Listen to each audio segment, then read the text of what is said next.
சந்தர்ப்பத்துக்கு தான் ஆண்டவருக்கு நன்றி செலுத்துகின்ற யோபின் புஸ்தகம் 42ஆம் அதிகாரம் 2வது வசனம். தேவரே சகலத்தையும் செய்ய வல்லவர், நீர் செய்ய நினைத்தது தடைபடாது என்பதை அறிந்திருக்கின்றேன். யோபினுடைய சரித்திரம் எல்லாருக்குமே நன்றாக தெரியும். அவர் எல்லாம் இழந்த நிலைமையில் ஆண்டவரிடம் சொன்ன வார்த்தை, ஆண்டவர் சகலத்தையும் செய்ய வல்லவர். அவர் சகலத்தையும் செய்ய வல்லவர் என்பதை யோபு அறிந்திருந்தார். அவர், ஆண்டவரே நான் உத்தமனும் நீதிமானும் சன்மார்க்கனுமாயிருந்தேன், எனக்கு ஏன் இவ்வளவு உபத்திரவம், எனக்கு ஏன் இவ்வளவு கஷ்டம், இதெல்லாம் அவர் அங்க அறிக்கை செய்யல, அவரிடம் புலம்பல. அவரிடம் சொன்ன வார்த்தை, நீ சகலத்தையும் செய்ய வல்லவர். ஏனென்றால் அவர் பட்ட பாடுகள், அவர் பட்ட உபத்திரமும் அதிகமா இருந்தாலும் அதை பற்றி அவர் நினைக்காமல் ஆண்டவருடைய வல்லமையும் அவருடைய மகிமையும் அவர் நினைத்துதான் சொன்னார், நீ சகலத்தையும் செய்ய வல்லவர். ஏனென்றால் இந்த விசுவாச அறிக்கை செய்த பின்பதாக அவருடைய வாழ்க்கையை முறை மாறினதை பார்க்கிறோம். பொதுவாக பாடுகள் வரும்போதும் பிரச்சனைகள் வரும்போதும் நம்மை நாமே ஆராய்ந்து பார்த்து மென்மேலும் பரிசுத்தம் அடைய அது வழி நடத்துகின்றதா இருக்கிறது. சில நேரம் நம்முடைய பலனை நம்ம நம்பாமல் விசுவாசத்தோட நம்பிக்கையோட தேவனுக்கு காத்திருந்து தேவன் மேல் சார்ந்திருக்கவும் அது வழி நடத்தப்படும். பாடுகள் நாம் மென்மேலும் கிறிஸ்துவை போலாகும்படி செய்கின்றன. பாடுகள் வந்தால் தேவனுடைய அருமையான ஆறுதலை கிடைக்க நமக்கு வாய்ப்பு கிடைக்கின்றது. தேவனால் தேற்றப்படுவதற்கும் பிறரை ஆறுதல் படுத்தவுக்கும் நம்மால் என்னது தகுதிப்படுத்தப்படுகின்றோம். பாடுகள் நமக்கு அவ்வாறாக வழி நடத்துகின்றது. ஒருவேளை இந்த யோபுவை பற்றி நன்றாக தெரியும், அவர் பட்ட பாடுகள் அவ்வளவா இருந்தது. ஆனாலும் ஆண்டவர் அவருக்கு கடைசியா கொடுத்த ஆசீர்வாதத்தை நாம் அறிந்திருக்கின்றோம். கிறிஸ்துக்களே, பாடுகள் தேவனால் சில நேரம் மக்கள் சொல்லியது என்ன, அநேக மனிதருக்கு வரும் பாடுகளை பார்த்து அவன் சிந்தித்த பாவத்தினால்தான் வந்திருக்கு என்று பாரு. ஆனால் தேவன் தான் நியாயாதிபதி. எந்த ஒரு மனிதனையும் அவருக்கு இந்த ஒரு கஷ்டம், ஒரு கவலை, ஒரு கண்ணீர் வந்தவுடன், ஒரு இழப்புகள், துயரங்கள் வந்தால் உடனே என்னது அவர்கள் செய்த பாவம் எதையாவது ஒன்றை அவர்கள் மேல் குற்றம் சாட்டுகின்றதை நாம் பார்க்கின்றோம். இங்கு கிறிஸ்து நமக்காக பாடுபட்டபடியினால் அவருடைய சிந்தை நமக்குள் இருக்க வேண்டும். சில நேரம் நம்முடைய வாழ்க்கையில பாடுகள் சகலமும் நன்மைக்கு எதுவாக நடக்கின்றது. சகலமும் நன்மைக்கு எதுவாக நடக்கின்றோம்னு வாட்ஸ்அப்ல ஒரு சாட்சி ஒரு பாஸ் சொன்னார், சொன்னார். நான் அதை கேட்டுக்கொண்டிருந்தேன். உண்மையில் நடந்த ஒரு சம்பவம். ஒரு குடும்பத்தார் 21 நாள் கணவனும் மனைவியும் கவர்மெண்ட் டீச்சர்ஸ் 21 நாள் உபவாசம் இருந்து தன் மகளுக்கு ஒரு திருமண காரியம் வருகின்றது. என்கேஜ்மெண்ட்டுக்கு வைக்கின்றார்கள். 10 லட்சம் ரூபாய் செலவு பண்ணி என்கேஜ்மெண்ட் வைக்கிறாங்க. அப்ப என்கேஜ்மெண்ட் எவ்வளவு கிராண்டா இருந்திருக்குன்னு பாருங்க. கல்யாணம் எவ்வளவுதான் செய்ய நினைச்சிருப்பாங்க. ஒரு வாரம் கழிச்சு அது ஏற்பாடு பண்ண மீடியேட்டர் ஓடி வர்றான். ஐயா, உங்க பொண்ணு அவருக்கு பிடிக்கலையா, நீங்க அவருக்கு கொடுத்தது அவங்களுக்கு கொடுத்ததெல்லாம் கணக்கு உனக்கு இன்னைக்கு தீர்க்கிறோன்னு கணக்கு. இதனால அந்த மன விரக்தியான பொன் அந்த மணப்பெண் 2-3 தடவை தற்கொலைக்கு அவ முயல்கின்றான். அவங்க அம்மா லீவை போட்டுட்டு எல்லா ரூம்ல மெயின் தாப்பா தவிர எல்லா ரூம்ல இருக்க தாப்பாக்களையும் கலட்டி விட்டு வீட்டிலே உட்கார்ந்து கொண்டிருக்கிறார். காலங்கள் ஓடுகின்றது. ஒரு நாள் இந்த பாஸ்டர்ட்ட போய் ஜெபம் பண்ண ஒரு விசுவாசி அவங்கள கூட்டு போறாங்க. இவரும் உட்கார்ந்துருக்காங்க, அவரும் மாறி மாறி பார்த்து கொண்டிருக்கின்றார்கள். சரி ஜெபம் பண்ணுவோம் என்று ரொம்ப ஆவியான ஒரு வார்த்தை கொடுத்தார். ரோமர் 8ஆம் அதிகாரத்திலிருந்து சகலம் நன்மைக்கு எதுவா நடக்கின்றது. இவங்களுக்கு என்ன சொல்லன்னு தெரியல, பாஸ்டர்ங்கிறனால விட்டுட்டாங்க. ஒரு பக்கம் கோவம், ஏன்னா 10 லட்சம் ரூபாய் செலவு பண்ணி நடத்துகின்ற திருமணம் தடைபட்டு போனதே என்று அவங்களும் போயிட்டாங்க. ஒரு 2 மாதம் கழித்து அவர் பேப்பரை தூக்கிட்டு ஓடி வர்றாரு. இறக்க பாஸ்டர் இங்க வரும், இந்த பேப்பர்ல பாத்தீங்கன்னா என்னையா என்ன ஒரு பக்கம் அவர் அழுக, ஒரு பக்கம் என்ன சொல்றதுன்னே தெரியல. பதத்தோட என்ன இந்த நியூஸ பாரு. அந்த இவர் இந்த பெண்ணுக்கு பார்த்து வைத்திருந்த மணமகனும் அவர் தகப்பனாரும் கார் ஆக்சிடென்ட்ல ஸ்பாட்ல இறந்து போயிரு.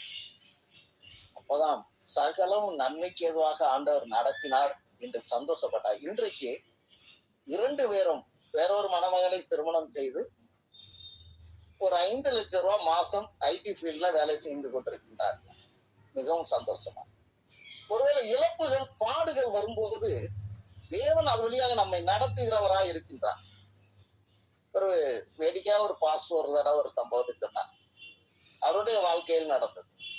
ஞாயிற்றுக்கிழமை காலையில ஒயிட்டா போட்டுட்டு சர்வீஸ் போறதுக்கு ரெடியா காலைல 7 மணிக்கு பஸ் ஸ்டாண்ட்ல வந்து நின்னார். அந்த நேரம் பார்த்து ஒரு டாக்ஸிக்காரன் வந்தவன் சப்புன்னு சகுதி அடிச்சு செம்மண் மழை பெஞ்ச நேரம் பேண்ட் சட்டை எல்லாம் செம்மண் ஆயிடுச்சு. இவருக்கு ஆண்டவர் மேல கோவம். ஆண்டவரை உம்முடைய ஊழியத்துக்கு தானே நான் கிளம்பு இங்க வார எனக்கு மேல எல்லாம் சகுதி ஆச்சு எல்லாம் ட்ரெஸ்ஸ மாத்திட்டு பழையபடியும் வந்தான். வந்து 1/2 மணி நேரம் கழிச்சு பஸ் ஏறி கடந்து சென்றான். அது போன பஸ் ஆக்சிடென்ட் ஆகி பல பேர் இறந்திருந்தாங்க. அதான் அவர் நினைச்சார், சகலமும் நன்மைக்கு எதுவாக நடக்கும். பாடுகள், பவுலுக்கு ஏற்பட்ட பாடுகள், அவரை சிறைச்சாலையில் வைத்து அடித்து துன்புறுத்தின போது, நடு ராத்திரியில தொழுமரத்தில் கட்டி வைத்த போது 2 பேரும் தேவனை துதித்து பாடினார். நாமும் நம்முடைய வாழ்க்கை பாடுகளும் உபத்திரவங்களும் வரும்போது, நாம் துன்புறுத்தப்படும் போது, மற்றொரு நாள் கேவலப்பட்டு நிந்திக்கப்படும் போது, அந்த பாடுகள் நம்மளை உருவாக்கக்கூடியதாக மாறுகின்றது. ஆனால் இங்கே நாம் பார்க்கின்றோம், யோபு சொல்லுகின்றார், தேவரீர் சகலத்தையும் செய்ய வல்லவர். அவர் சகலத்தையும் செய்ய வல்லவர் என்று சொன்னால் அவரால் செய்யக்கூடாத அதிசயமான காரியங்கள் எதுவும் இல்லை. யோபுவை பத்தி பார்த்தால் அவர் சொல்லுகிறார், அவர் பண்புள்ள ஒரு மனிதர், பணக்கார மனிதரும் கூட, பலி செலுத்தக்கூடிய மனிதர், புகழ்பெற்ற ஒரு மனிதர், பக்திக்குரிய ஒரு மனிதர். அப்படின்னு சாத்தாந்தால் இருக்கிறனால நீர் வேலி அடைத்து பாதுகாக்கிறேன், அவன் கையின் கிரியைகளை ஆசீர்வதித்து. ஒருவேளை ஆண்டவர் நம்முடைய கையின் கிரியைகள், நம்முடைய பிரயாசங்களை ஆசீர்வதிக்கிறவராய் இருக்கின்றார். ஆனால் யோபுவின் புஸ்தகத்தை வாசிக்கும் போது உயிர்த்தெழுதலின் குறித்த தீர்க்க தரிசனம் யோபுவின் புஸ்தகத்தில் உண்டு. யோபுவின் புஸ்தகம் 28:11 மின்சாரம் எடுத்தலுடைய சக்தியை பற்றி யோபுவின் புஸ்தகத்தில் எழுதப்பட்டுள்ளது. வானமும் பூமியை படைத்தது பற்றி யோபுவின் புஸ்தகத்தில் எழுதப்பட்டுள்ளது. 2ஆம் உலக போரின் போது கப்பலிலே வெடிமருந்துகள் கொண்டு போகும்போது அது வெடித்து சிதறிவிட்டன. அந்த கேப்டன் வேதாமத்தை எடுத்து வாசிக்கும் போது பண்டக சாலையில் உறைந்த பனிக்கட்டியை வைத்து என்ற வார்த்தை வரும். அப்பொழுதுதான் இவர் யோசனை பண்ணினார், வெடிமருந்து வைக்கப்பட்டுள்ள பெட்டிகளின் இடையே பனிக்கட்டிகளை வைத்து உராசா வண்ணம் அந்த வெடிமருந்துகளை அவர் எடுத்து கடந்து சென்றார். அப்போ இவ்வளவு அவர் உபத்திரவப்படுற காலங்களிலே, அவர் அந்த காலங்களிலே அவர் அங்க உள்ள தீர்க்க தரிசனமாக சொல்லப்பட்டதை பார்க்கின்றோம். ஆறுதல் சொல்றதுக்கான நண்பர்கள் வந்தார்கள். அந்த ஆறுதல் எல்லாம் நீங்களும் கேள்விப்பட்டிருக்கீங்க. ஆனால் ஆறுதல் சொல்வதற்கு பதிலாக கூட கொஞ்சம் துக்கங்களை சொல்லி போதா உண்டு. ஒரு சிலர் ஆஸ்பத்திரிக்கு போய் ஆறுதல் சொல்ல போவாங்க. ஐயா இந்த வியாதியா, போன வாரத்துக்கு முந்தின வாரம் எங்க பக்கத்து வீட்டுக்காரனுக்கு வந்து அவன் இறந்தே போயிட்டான். இவ்வளவுதான். அப்பா கொஞ்சம் இருந்த நம்பிக்கையும் டவுன் ஆகி போயிடும். இதேதான் அங்கேயும் நடந்தது. ஆனால் யோபு எதை குறித்தும் கவலைப்படவில்லை. அருமையான மிஸ்ஸஸ் யோபு வந்தாங்க. ஐயா நீங்க ரொம்ப நல்லா இருந்தீங்க, ரொம்ப நல்லா இருக்கீங்க. அவங்க என்ன சொன்னாங்கன்னு உங்களுக்கும் தெரியும். அந்த சாப்டருக்குள்ளே உள்ள போக ஆசைப்படல. ஆனால் எல்லாராலும் வெறுத்து ஒதுக்கப்பட்டாலும் ஆண்டவுடன் சொன்ன ஒரு வார்த்தை, தேவரீர் நீர் சகலத்தையும் செய்ய வல்லவர். நீர் செய்ய நினைத்தது ஒரு நாளும் தடைபடாது. ஆதியாகமத்தின் புஸ்தகத்தில் 17ஆம் அதிகாரம் 1வது வசனம் சொல்லுகின்றது, நான் சர்வ வல்லமுள்ள தேவன். 18 நாள்ல கர்த்தரால் ஆகாத காரியம் ஒன்று உண்டோ? ஆதியாகமத்தின் புஸ்தகத்திலே நாம் வாசிக்கிறோம். அப்போ ஆண்டவர்னால் முடியாத காரியம் ஒன்றும் இல்லை. ஆனால் அதற்கு தேவை விசுவாசம். கர்த்தர் எனக்காக யாவையும் செய்து முடிப்பார் என்றால் அதை நாம் விசுவாசிக்க வேண்டும். விசுவாசத்தினால்தான் நீதிமான் பிழைப்பான். விசுவாசித்தவளே பாக்கியவன். யோபு அதை விசுவாசித்தார். அவர்னால் ஆண்டவர் சகலத்தையும் செய்ய வல்லவர். அவர் சொன்ன காரியம் இன்றைக்கு நம்முடைய வாழ்க்கையில எந்தெந்த காரியம் முடியாது என்று இருக்கின்றதோ அதனால் அவர் செய்து கொடுக்க முடியும். ஏனென்றால் அவர் சகலத்தையும் செய்ய வல்லவர். ஐயா, எனக்கு உங்களுக்கு வேலை வாய்ப்பா கட்டாயம் ஏற்படுத்தி தர முடியும். என்ன, ஆனால் விசுவாசத்துடனும் நம்பிக்கையுடன் கேட்டால் அவர் செய்து கொடுக்க அவர்னால் முடியாத காரியம் ஒன்றுமில்லை. ரோமருக்கு எழுதின நிருபம் 4ஆம் அதிகாரத்தை எடுத்துக்கொண்டோம் என்றால் அங்கு 17வது வசனத்தை வாசிக்கிறோம். அநேக ஜாதிகளுக்கு உன்னை தகப்பனாக ஏற்படுத்தினேன் என்று எழுதியிருக்கப்படி அவன் தான் விசுவாசித்தவருமாய் மரித்தோரை உயிர்ப்பித்து அவன் தான் விசுவாசம் மரித்தோரை உயிர்ப்பித்து இல்லாதவர்களை இருக்கிறது போல் அழைக்கிறவருமாய் இருக்க தேவனுக்காக நம் எல்லாருக்கும் தகப்பனானான். சந்ததி இவ்வளவாய் இருக்கும் என்று சொல்லப்பட்டபடியே தான் அநேக ஜாதிகளுக்கு தகப்பனாவதை நம்புவதற்கு ஏது உள்ளாது அதை நம்பிக்கையோடு விசுவாசம். வாழ்க்கையில எப்பா உனக்கு உங்களுடைய மனைவிக்கு குழந்தை ஏற்படுவதற்கு வாய்ப்பே இல்லை. விஞ்ஞான பூர்வமா சொல்லப்போம். இப்போ பாத்தீங்கன்னா நேற்று தாம்பரம் நின்று அங்க நின்று பார்த்தேன். வரிசைய பார்த்தா கருவறைக்கும் இதுதான் ஜாஸ்தி வியாபாரம். அடுத்து பாத்தீங்கன்னா முதியோர் இது ரெண்டு தான் இந்த நூற்றாண்டுல ஓடிட்டு இருக்கு. ஆனா அன்றைக்கு அவன் விசுவாசித்தான். அந்த அவன் விசுவாசத்துல விலையில்லா இருக்கவில்லை. அவனுக்கு ஏறக்குறைய 100 வயது உள்ளவனா இருக்கும் போதும் தான் சரீரம் செத்து போனதையும் சாராளுடைய கற்பம் செத்து போனதையும் எண்ணாதிருந்தான். தேவனுடைய வாக்குத்தத்தை குறித்து அவன் அவிசுவாசமாய் சந்தேகப்படாமல் தேவன் வாக்கு தத்தம் பண்ணிதை நிறைவேற்ற வல்லவர் என்று முழு நிச்சயமாய் நம்பி தேவனை மகிமைப்படுத்தி விசுவாசத்தில் வல்லவனானான். ஒரேல கிறிஸ்துக்களை அவர்களை முழு விசுவாசத்தோடு முழு நம்பிக்கையோடு ஆகியால் அது அவனுக்கு நீதியாக எண்ணப்பட்டது. அது அவனுக்கு நீதியாக எண்ணப்பட்டது என்பதை அது அவனுக்காக மாத்திரல்ல நமக்காகவும் எழுதப்பட்டிருக்கிறது. அவர் சகலத்தை செய்ய வல்லவர் என்றால் ஆபிரகாமுக்கு குழந்தையை கொடுப்பேன் என்று சொல்லி 25 வருடம் வரை காத்திருந்து அவன் பெற்றுக்கொண்டான். அதே மகனை மோரியா மலையில் பலியிட சொல்லும் போதும் அவனும் அதை விசுவாசித்து பலியிட சென்றதை நாம் அறிகின்றோம். ஒரேல கிறிஸ்துக்கள் அருமையானவர்களே, முழு நிச்சயமாய் நம்பி, நம்பிக்கை என்பது முழு நிச்சயமாக இருக்க வேண்டும்.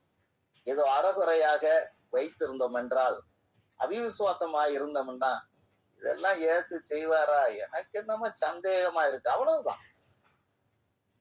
ஒரு முறை இங்கிலாந்து தேசத்துல ஒரு வயதான பாட்டியம்மா கடற்கரை ஒட்டுல ஒரு மலையோட உள்ள இடம் வைத்திருந்தாங்க. அந்த மலையில போய் டெய்லி காலையில ஜெபம் பண்ணுவாங்க. ஆண்டவரே, இந்த மலையை பெயர்ந்து இந்த கடலுக்குள்ள தள்ளுண்டு போனா விழும் என்று சொன்னீரே, இதை பெயர்த்து கல்லுக்குள்ள தட்டி இந்த இடங்களை சரி பண்றதுக்கு எனக்கு போதிய பண வசதி கிடையாது அப்படின்னு சொல்லி டெய்லி காலையில அந்த வசனத்தை சொல்லி சொல்லி கைய வச்சு ஜெபம் பண்ணிட்டு வருவாங்க. காலம் வந்தது. ஒரு நாள் அங்க ஒரு ட்ரெயின் பாலம் கடலுக்குள் போடும்படியாக ஆலோசனை பண்ணி இன்ஜினியர்ஸ் சொல்லும் போது, இவ்வளவுக்கு கல்லு எங்க தேவைப்படும் போது அப்ப அதுல ஒரு லோக்கல் இன்ஜினியர் எந்திரிச்சு சொன்னாராம், ஏன் கவலைப்படுகிறாங்கன்னு, ஒரு வயசான பாட்டி மாதிரி ஏக்கர் கணக்குல பாறையா தான் வச்சிருக்கு. அந்த பாறையில நாம எடுத்து பணத்தை கொடுத்து அந்த பாறையெல்லாம் வாங்கி கடலுக்குள்ள டிரான்ஸ்போர்ட் இல்லாமலே கொண்டு போய் தள்ளிடலாம். அந்த பாட்டியோட விசுவாசம் நடந்தது. உங்கள் விசுவாசம் எப்படி இருக்கு? காரணம், விசுவாசித்தவளே பாக்கியவது. தேவனால் கூடாத காரியம் ஒன்றும் இல்லை. நீ விசுவாசித்தால் நடக்கும். ஒருவேளை நான் விசுவாசித்தால், பரிபூர்ணமாக விசுவாசிக்க வேண்டும். 100க்கு 100 முழு நிச்சயமாக நம்பிக்கை விசுவாசிக்க வேண்டும். எங்க தேனி மாவட்டத்துல பண்ணைபுரம்னு ஒரு கிராமம் இருக்கு. அதுல தட்சிணாமூர்த்தி ஐயான்னு ஒரு ஐயா அங்கே இப்பொழுது ஒரு பெரிய பிரேயர் சென்டர் கட்டியிருக்காங்க. இயேசு உங்களை அழைக்கிறார், பிரார்த்தனை இல்லைன்னு சொல்லி எஸ்ஐக்கானெல்லாம் அதுல மீட்டிங் நடத்துவாங்க. அவர் ரசிக்கப்படுகிற காலத்துல, ரசிக்கப்படுறதுக்கு முன்பதாக அவருக்கு எஸ்டேட் உண்டு பாரத்தோடு என்ற இடத்துல, மலையில. அப்போ அவர் இப்போ உள்ள மூத்த மகன், அவர் கொஞ்சம் மூளை வளர்ச்சி சரியில்லாமலும் ஆஸ்பத்திரியில செலவழித்து விட்டு எஸ்டேட் முழுவதும் நஷ்டத்துல ஓடிக்கொண்டு வித்தாலும் கடனை தீராத நிலைமையில, அப்போ சீரணி அரங்கம்னு ஒன்று இருந்தது. அந்த மாதிரி கிறிஸ்தவ மீட்டிங் நடக்குதுன்னு அதை உடைச்சிட்டாங்க பீச்ல. அப்போ சீரணி அரங்கத்துல டிஜிஎஸ்ஐ மீட்டிங் நடந்தது. இந்த குடும்பம் கவலையோட ஒரு போட்டுக்கு அடியில உட்கார்ந்துட்டு இருக்காங்க. கடைசியில அவங்க ஐயா ஜெபம் பண்ணும் போது சொன்னாங்களாம், பண்ணைப்புறத்துல இருந்து வந்திருக்கும் தட்சிணாமூர்த்தி அவர்களே, இவ்வளவு கடன் வியாதிகளோட வந்திருக்கீங்க, இயேசு உங்களுடைய எல்லா பிரச்சனையும் தீர்ப்பாருன்னா. இவர் தான் அங்க உள்ள பத்திரகாளி அம்மன் கோயில், ஒரு பெரிய கோயில் இருக்கு, கவுண்டர் இனத்தை சேர்ந்தவர், பெரிய கோடீஸ்வரன். அவருக்கு ட்ரஸ்டியே இவர் தான். தீச்சட்டி எடுத்து கொடுக்கிறது அந்த அம்மா. அப்பேற்பட்ட ஒரு குடும்பத்தில் உள்ளவங்களை ஆண்டவர் தொடுகின்றார். இந்த வார்த்தையை சொன்ன உடனே, நம்ம எல்லாம் இருக்காது, வேற யாரா இருக்கும். நீங்க நினைக்கலாம், நீங்க ஒரு போட்டுக்கு அடியில உட்கார்ந்து இருக்கிறீங்க, குடும்பத்தோட உட்கார்ந்து இருக்கிறீங்க, உங்களைத்தான் சொல்லுகின்றேன், முன்னே வாருங்கள். இவங்களுக்கு பயம் வந்துருச்சு. யாரும் நம்ம போட்டுக்குள்ள இருட்டா உட்கார்ந்து இருக்கிறோம், சத்தம் தான் கேட்குது அந்த மீட்டிங்ல. நம்ம அதுக்கு பிறகு சுதாரிச்சுட்டு அந்த அம்மாவும் மகனையும் கூட்டி கொண்டு கூட்டத்துல கடைசியில போய் நின்று, ஐயா நீங்க சொன்ன தட்சிணாமூர்த்தி நான் தான். அவங்க ஜெபிக்க போகும்போது சொன்னாங்க, உங்களுடைய மகனுடைய வியாதி சுகமாகும், கடன் பிரச்சனை எல்லாம் தீரும், உங்களுடைய ஏலக்காய் தோட்டம் அதிகமாக விளையும், ஒண்ணுக்கு உதவாத ஒரு மொட்டை மலைய நல்ல விலைக்கு கேட்பான், கொடுத்துட்டு கடன் பிரச்சனை எல்லாம் தீர்த்துட்டு நீங்க முதல்ல வெளியே வாங்கன்னு சொன்ன உடனே இவர்கள் இயேசுவை விசுவாசித்து அங்க இருக்கிற சிலைகள் எல்லாவற்றையும் அகற்றி விட்டு முழு நிச்சயமாக நம்பி வந்தார். அவர் சொன்னபடியே நடந்தது. தேவனுடைய மனுஷன் சொன்னபடியே நடந்தது. கிராமத்துல பிரச்சனைகள் அதிகமானது. இவருக்கு எதிராக வால் போஸ்ட் எல்லாம் ஒட்டப்பட்டது. ஏன்னா நல்ல உயர்ந்த ஸ்தானத்துல உள்ள மனிதன். அதே கிராமத்தை சேர்ந்தவர் தான் இளையராஜா. இளையராஜா இன்று பாடல் பாடுகின்றாரே, அவருடைய தகப்பனார் பக்கத்துல இருக்கின்ற காலனிக்குள்ள இருக்கிற ஒரு சிஎஸ்ஐ கட்சியுடைய கோயில் குட்டியாரா இருந்தவர். அந்த வீட்டுக்கு நாங்க போயிருக்கோம். அவரு வேற லைன்ல போயிட்டார். ஏன்னா ஒரு பண்ணைப்புறத்துல இருந்து ஒரு மனிதன் போனா கர்த்தர் இன்னொரு மனிதனை எழுப்புகிறவராய் இருக்கின்றார். அதுக்காக சொல்லுகின்றேன், அந்த தேவனுடைய தாசன் இவருக்கு விரோதமா எழும்பி எல்லா வேலையும் செய்த மனுஷன் தான் அவருக்கு மருமகனா வந்தார். தேவன் தொட்டார். அதுக்கு ஒரு பெரிய பிரேயர் சென்று அங்க பண்ணைபுரத்துல இது பண்ணார். அதன் முன்பதாக தான் தேனி வீரவாண்டி கரையில ஒரு பெரிய ஜெப அரங்கத்தை அங்க கட்டினார். கிறிஸ்துவுக்குள்ள அவங்க முழு நிச்சயமா நம்பி வந்தாங்க. ஐயோ நாங்க கிறிஸ்தவங்களா மாறிட்டோம்னா சமுதாயம் என்னத்தை ஒண்ணும் சொல்லாது. ஆனால் இன்றைக்கும் அவர்கள் எழும்பி பிரகாசிக்கிறவர்களாக மாறினார்கள். கிறிஸ்துக்குள்ள அருமையானவர்களே, தேவன் சகலத்தை செய்ய வல்லவராக இருக்கின்றார். லூக்கா எழுதின சுவிசேஷத்துல வாசிக்கின்றோம், 1ஆம் அதிகாரம் 37, தேவனால் கூடாத காரியம் ஒன்றும் இல்லை. அங்க நான் பார்க்கின்றோம், பற்றி சொல்லப்பட்டுள்ளது. அங்கே அவன் தூபம் காட்டும் போது நடக்கின்ற அதுக்கு முன்பதாக நடக்கின்ற ஒரு சம்பவம். அங்கே சகரியா அவன் நீ ஜெபித்தபடி கர்த்தருடைய தூதன் வலது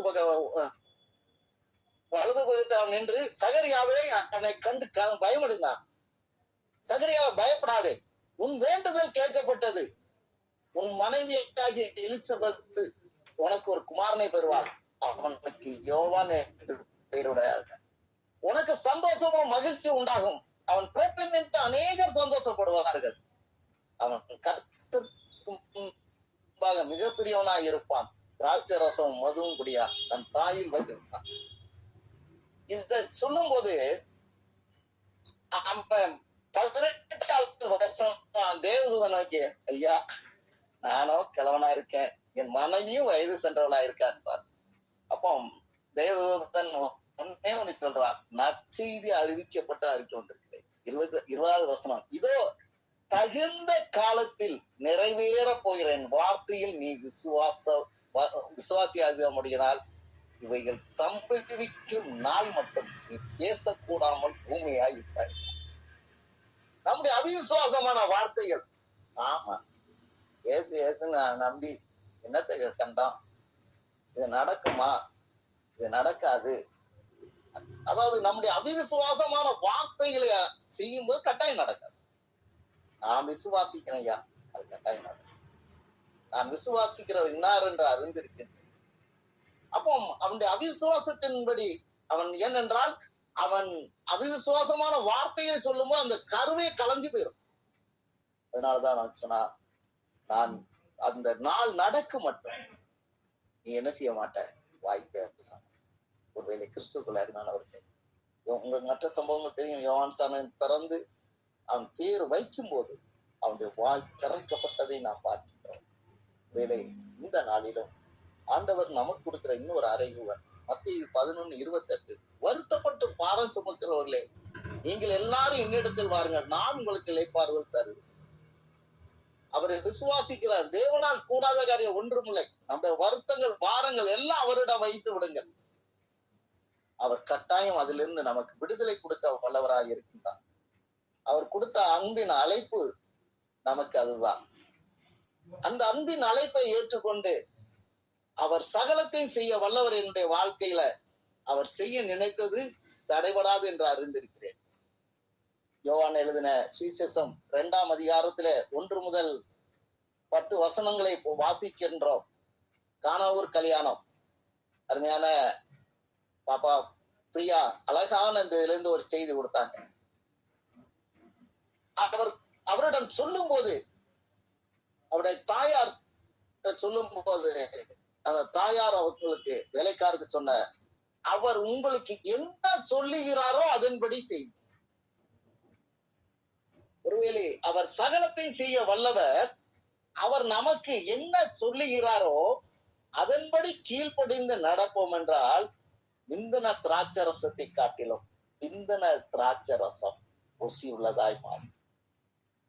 காரணம், அவர் சகலத்தையும் செய்ய வல்லவர். அவர் செய்ய நினைத்தது தடைபடாது. ஒரு ஏற்பாட்டில் ஒரு சம்பவத்தை சொல்லி நான் இதோட முடிக்க ஆசைப்படுகின்றேன். லூக்கா எழுதின சுவிசேஷம் 5ஆம் அதிகாரம் 1வது வசனத்திலிருந்து 7 வரை வாசிக்கின்றால், பேதுரு மீன் பிடிக்கின்றவனாய் இருக்கின்றான். எக்ஸ்போர்ட் மீன் பிடிக்க பிறந்ததுல இருந்து வளர்ந்ததுல இருந்து அது பெரிய கடல்ல பெரிய நல்ல தண்ணீர் நிறைந்த ஏரி என்று ஒரு டிரான்ஸ்லேட்ல அவனுக்கு எல்லாமே நல்லா தெரியும். அந்த இடத்துல பகல்ல போய் வலை போட்டா மீன் கிடைக்காது என்பதும் அவருக்கு தெரியும், அவனுக்கு தெரியும்.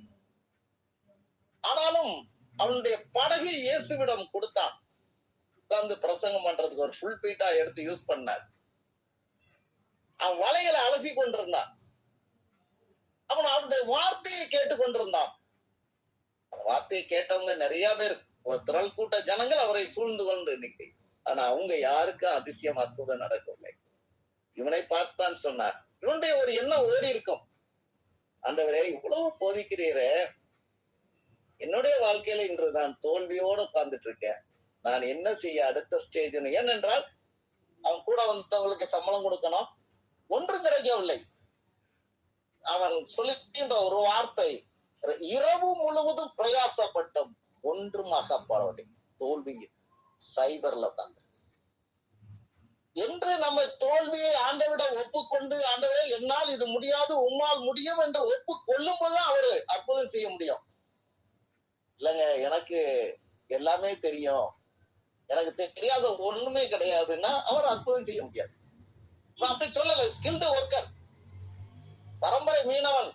அது சொல்றான், ஆகிலும் ஆண்டவரே நாங்க இரவு முழுவதும் எங்க பிரயாசம் எல்லாம் வேஸ்ட், எங்களால ஒன்றும் முடியாது. ஆகிலும் உம்முடைய வார்த்தையின்படியே வளையிருப்போம். அல்லேலூயா. உம்முடைய வார்த்தையின்படியே வளையிருப்போம். என் வார்த்தை இல்ல. என்னுடைய வாழ்க்கையில தோல்விக்கு காரணம் என்னுடைய சுயத்தினால, மற்றவர்கள் சொல்கின்றதுனால, என்னுடைய பிரயாசத்தினால. என்னுடைய பிரயாசம் எல்லாம் முடிஞ்சு போச்சு, என்னால ஒண்ணுமே செய்ய முடியாதப்பா. ஆகிலும் உம்முடைய வார்த்தையின்படி. கணவர் கல்யாணத்துல இயேசுவின் தாயார் சொன்ன வார்த்தை, அவர் உங்களுக்கு என்ன சொல்லுகிறாரோ அதன்படி செய். இவன் நேர், ஆண்டவரே நீர் என்ன சொல்லுகிறாரோ வார்த்தையின்படியே வலையை போடுகிறேன் என்று சொல்லும்போது 2 படகுகள் அமிலத்தக்கதான மீன்களை பிடித்தார். வாழ்க்கையிலேயே அந்த அளவு மீன் பிடிச்சு ஒரு நாளும் பார்த்திருக்க மாட்டான். ஏதோ ஒரு அளவு கிடைச்சிருக்கும். அவன் பிறப்பிப்பு உண்டானபடியினால் அவருடைய பாதத்தில் விழுந்தான். ஆண்டவரே நான் பாவியான மனுஷன், அடுத்த சரண்டர் ஆயிட்டான். ஆண்டவரே நான் பாவியான மனுஷன், மனுஷரை இல்ல, மீனை இல்ல, மனுஷரை பிடிக்கவா, என்னை பின்பற்றிவா. அந்த ஒரு பகுதி ரொம்ப ஒரு ஹைலைட்டானது. அவன் அப்படியே விட்டுட்டு வந்தான். இல்ல சாமி, 2 போட்டு நிறைய மீன் வந்திருக்கு, இப்ப ஏலம் விட்டோம்னா நிறைய காசு வரும், அதை கொஞ்சம் அப்பா அம்மாக்கெல்லாம் கொடுத்துட்டு எனக்கு கொஞ்சம் பாக்கெட்ல அள்ளி வச்சுட்டு அப்படியே ஒரு 1 மணி நேரம் இந்த வேலையெல்லாம் முடிச்சுட்டு நான் வந்துடுறேன் அப்படி எல்லாம் சாக்கு போக்கு சொல்ல. அப்படியே எல்லாவற்றையும் விட்டு விட்டு போட்ட ட்ரெஸ் அதனாலதான் ஆண்டவர்கிட்ட கேட்ட, ஆண்டவரே நான் எல்லாத்தையும் விட்டு உங்களை பின்பற்றினோம் எனக்கு கேட்க காரணம் அதுதான். அதனால ஆண்டவர் சொன்னார், எங்க இழந்த எல்லாத்தையும் 2 பெற்று ஒருவேளை கிறிஸ்துக்கள் ஏற்பனாரு. அவர் சகலத்தையும் செய்ய வல்லவர், அவர் செய்ய நினைத்தது தடைபடாது. யோபு அறிக்கை செய்து முடித்த என்பதாக அவர் யோபுடைய முகத்தை பார்த்தார். யோபு தன் சிநேகத்திற்காக ஜெபித்த போது அவர் சிறையிருப்பை மாற்றி இரட்டத்தனையான ஆசீர்வாதம் கொடுத்தார். இரட்டத்தனையான ஆசீர்வாதம். சூழ்நிலைமைகள் மாறினது, எல்லா சூழ்நிலைமைகளும் மாறினது. யோபுவின் புஸ்தகத்தில் நாம் பார்க்கின்றோம், 9ஆம் அதிகாரத்துல கடைசி, கர்த்தர் தங்களுக்கு சொன்னபடியே செய்தார். அப்பொழுது கர்த்தர் யோபின் முகத்தை பார்த்தார். ஆண்டவர் யோபுடைய முகத்தை கண்ணோக்கி பார்த்தார். யோபு தன் சிநேகிக்கா வேண்டுதல் செய்வது, கர்த்தர் அவன் சிறையிருப்பை மாற்றினார். முன்பு தான் இருந்த எல்லாவற்றையும் இரட்டத்தனையா கர்த்தர் அவனுக்கு தந்திருந்தார். இந்த வார்த்தையின்படி கர்த்தர் நாம் இழந்த எல்லாவற்றையும் இரட்டத்தனையாய்க்கு தருவது. வார்த்தையை விசுவாசிப்போம், அதன்படி நடப்போம். கர்த்தர் நம்மை ஆசீர்வதிப்பாராக. ஆமென்.